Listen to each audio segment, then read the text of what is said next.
রহস্যজনকভাবে মৃত্যু হলো আরও এক গৃহবধূর। ঘটনা রাজধানীর দুর্গাচৌমুহনী এলাকার একটি ফ্ল্যাটে। মৃতার নাম অনামিকা আচার্য। তার মাথার পেছনে জখম ছিল এবং তাতে রক্তক্ষরণ হয়। জিবি হাসপাতালে যখন আনা হয় তখন তার মা, বাবা কিংবা স্বামী কেউই ছিলেন না। পরবর্তী সময়ে খবর পেয়ে তারা আসেন। কিভাবে গৃহবধূ অনামিকা আঘাত পায় কিংবা মৃত্যু হয়েছে তা কেউই বলতে পারছেন না। জীবিতে আনার পর কর্তব্যরত ডাক্তার মৃত বলে ঘোষণা করেন। মৃত্যুর কারণ জানতে মৃতদেহ পাঠানো হয় ময়না তদন্তের জন্য। মেয়ের মৃত্যুতে কান্নায় ভেঙে পড়েন মৃতার বাবা মা। যদিও শ্বশুরবাড়ির কোনো লোক এমনকি স্বামীকেও হাসপাতালে দেখা যায়নি। মৃতার স্বামীর নাম শান্তনু ভট্টাচার্য। তিনি পেশায় ব্যাংক কর্মী, বিলোনিয়ায় কর্মরত। অনামিকার মৃত্যু নিয়ে গভীর রহস্যের সৃষ্টি হয়েছে। পুলিশের সঠিক তদন্তেই দোষীদের নাম সামনে আসা সম্ভব। গেছে পরীক্ষা দিত কলকাতা, রাত্রে আইসে জামাইও আমরা এনে আসছিল, আমার বেয়াই আসছিল।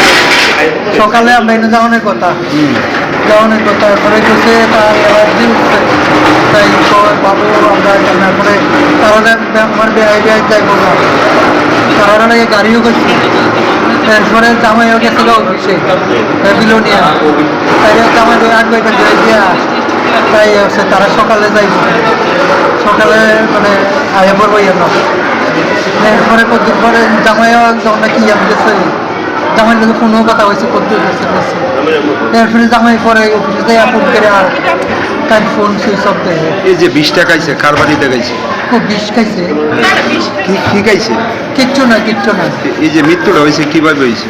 এটাই তো বলতে পারি না, তারা যায় দেখছে দরজা ইয়াদের সাথে দেখে বিছনার মধ্যে ফিরে রয়েছে, তার এদিক দিয়া ব্লিডিং হইতেছে। কি মনে হয় কিভাবে মৃত্যু হইতে পারে? কেমনি করতে পারি না। ওই সময় বাড়িতে কে আছে? বাড়ি না, তারা ফ্ল্যাটে থাকে, ফ্ল্যাটে কেউ নেই। কে আছে? কেউ নাই। তাই শ্বশুর শাশুড়ি আমরা এনে গেছে, তার বাচ্চা আছে, বাচ্চাটা রাহনের লেগে তাই ফের পরীক্ষাইতে গেছে। এরপরে তারা আমরা এনে গেছে। শরীরে কোনো ধরনের আঘাতের চিহ্ন আছে?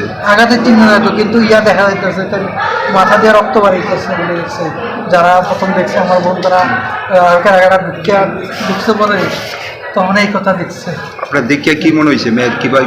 আমি কইতে পারি না, আমি এটা কইতে পারি না। হাসপাতালে কে আনছে? এটাও কইতে পারি না। জামাই আইসেনি? জামাই এখনো আইসে না, আইতাছে। জামাই কোন জায়গাতে? বিলোনিয়া। কি করে? ব্যাংকে চাকরি করে। মেয়েরা কত বছর আগে বিয়ে দিছিল? এই তো বলছে তো কত বছর হয়ে গেল না, বিয়ে হয়েছে 4 বছর না। ছেলে মেয়ে আছে কি? তো বাচ্চা আছে একটা। বয়স কত বাচ্চা? বাচ্চারা বয়স 3 বছর। মেয়ের নাম কি? অনামিকা আছে। বয়স কত? 25-25। আর স্বামীর নাম? শান্তনু ভট্টাচার্য। কোন জায়গায় ফ্ল্যাটে থাকে? Durgachowmuhani. Siri TV, channel for news and entertainment.